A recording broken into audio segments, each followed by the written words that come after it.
He's always trying to break you down, to make you sad, to let you in the darkness from the very beginning, when he declared his enmity to mankind.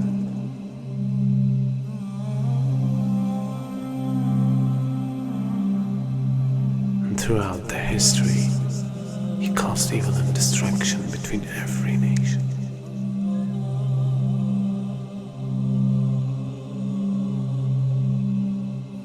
And today, he became much powerful than any time else.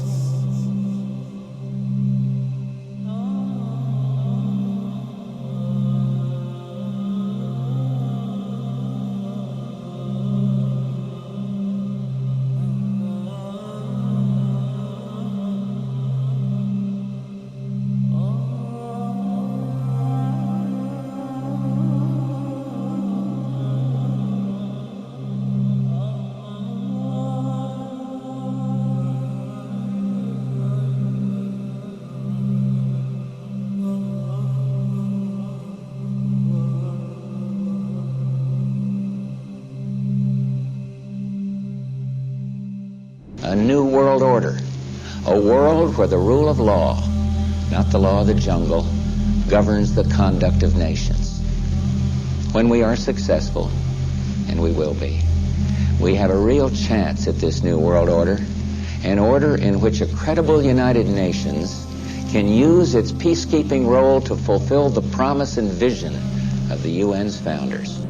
We begin to see the climax of a major change in society, the climax of a new world order. And we begin to see a type of integration between information technology and trade. We begin to see the economy, politics, culture, and ideology being transported simultaneously from nation to nation.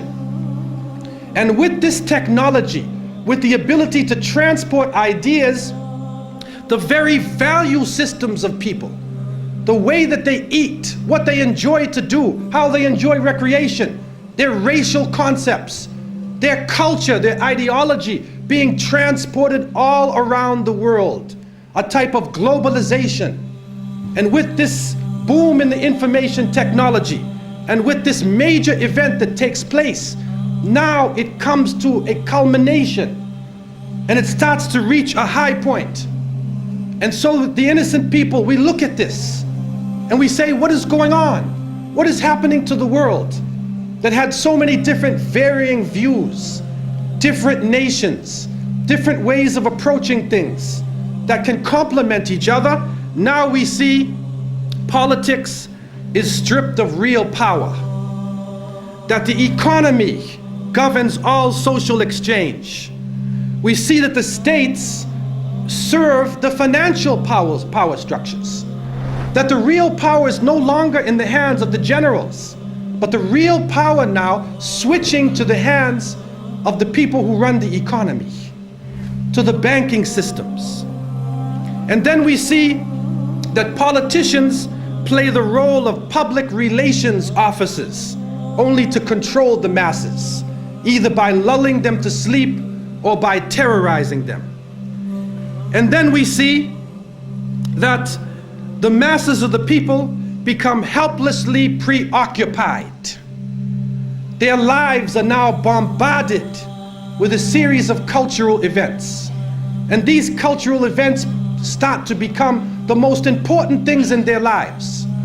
The World Cup, the Major League Series, the rugby, the cricket, the hockey, the tennis.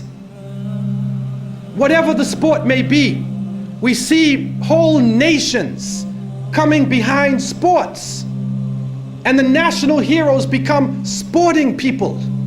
Even in Saudi Arabia, even in our own Muslim countries, the national heroes are now the soccer players. Who kicks the little ball inside of a net? He becomes the hero of the nation when people are dying on the ground. But yet we become preoccupied with this. And it becomes a type of indoctrination happening to us. And with the use of powerful music, playing on our emotions, with videos now being taken to the furthest extremes in the planet, people's thinking processes are changing. People are now in love with the superheroes, even confused about their own identity, trying to change themselves, change the color of their hair, change their eyes, change the way they dress, change the way they talk on a global level. And then we see drug addiction reaching a point that humanity has never seen before. And after traveling to over 36 countries, looking at the Muslims and being with them, I have found that in all of the communities that the young people are being confused with drugs. It is pouring into our countries. No matter what form it takes, cocaine, LSD, psychedelic, depressants, put you up, put you down, confuse you, but create a false world and give you a false dependence so that you become dependent on the chemical. You forget about Allah. Your God becomes the pusher. Your God becomes the chemical. And so creating this dependency amongst the masses of the people.